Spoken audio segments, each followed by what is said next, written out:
ओम नमः शिवाय। आप सभी का मेरे चैनल पर स्वागत है।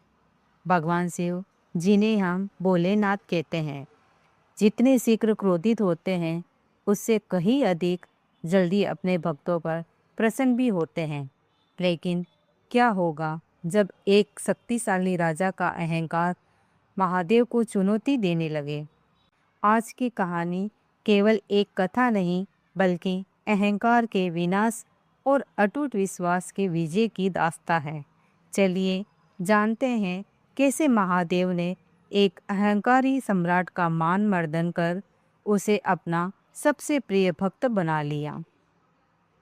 एक समय की बात है, राजा चित्रकेतु नाम का एक बहुत ही प्रतापी शासक था। उसने अपनी तपस्या से अपार शक्तियाँ प्राप्त कर ली थी।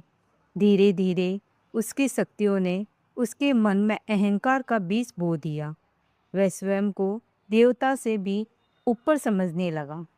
उसके राज्य में धर्म के स्थान पर अधर्म बढ़ने लगा और वह शिव भक्ति का उपहास करने लगा।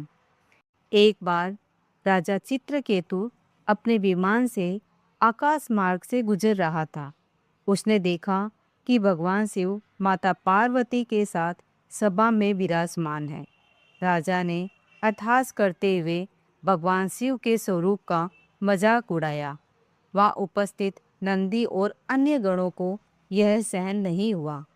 नंदी ने उसे चेतावनी दी, हे राजन, महादेव ब्रह्मांड के स्वामी है, अपनी सीमाओं को मत लांघो।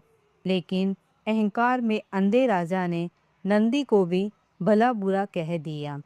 माता पार्वती राजा के इस व्यवहार से रुष्ट हुई और उन्होंने उसे श्राप दे दिया। कहा कि वह असुर योनि में जन्म लेगा। राजा चित्रकेतु अगले जन्म में वत्रासुर नाम का भयंकर राक्षस बना। असुर बनने के बाद भी उसके भीतर के संस्कार पूरी तरह नष्ट नहीं हुए थे। उसे अपनी गलती का एहसास हुआ और उसने घोर तपस्या शुरू की। वत्रासुर ने स्वर्ग पर आक्रमण किया, लेकिन वह जानता था कि उसकी मुक्ति केवल महादेव के हाथों या उनके द्वारा दिखाए गए मार्ग से ही संभव है। युद्ध के बीच में ही वत्रासुर ने शस्त्र त्याग दिए और महादेव की स्तुति करने लगा। उसने कहा, हे प्रभु, मुझे ये राज्य नहीं चाहिए। मुझे तो केवल आपके चरणों की धूल चाहिए। मेरा अहंकार ही मेरा शत्रु था, जिसका आपने संहार कर दिया। महादेव उसकी सच्ची पुकार सुनकर प्रकट हुए।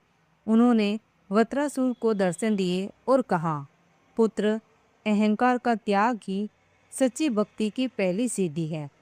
तुमने अपने दोषों को स्वीकार कर लिया है, इसलिए मैं तुम्हें इस श्राप से मुक्त करता हूँ।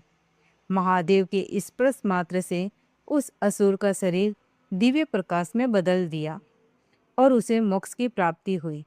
इस कहानी से यही सीख मिलती है कि चाहे हम कितने भी शक्तिशाली क्यों न हो जाए, अहंकार हमारे पतन का कारण बनता है। महादेव केवल पुष्प या जल से प्रसन्न नहीं होते, वह भक्त के निर्मल मन और उसके समर्पण से भूखे हैं।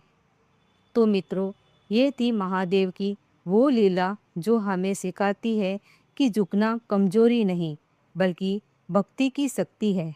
अगर आप भी महादेव के भक्त हैं तो कमेंट में हर हर महादेव जरूर लिखें। अगर आपको ये कहानी पसंद आई हो तो वीडियो को लाइक करें और हमारे परिवार का हिस्सा बनने के लिए चैनल को सब्सक्राइब करना न भूलें। मिलते हैं अगली दिव्य कथा के साथ। तब तक के लिए शिव की शरण में रहें। धन्यवाद।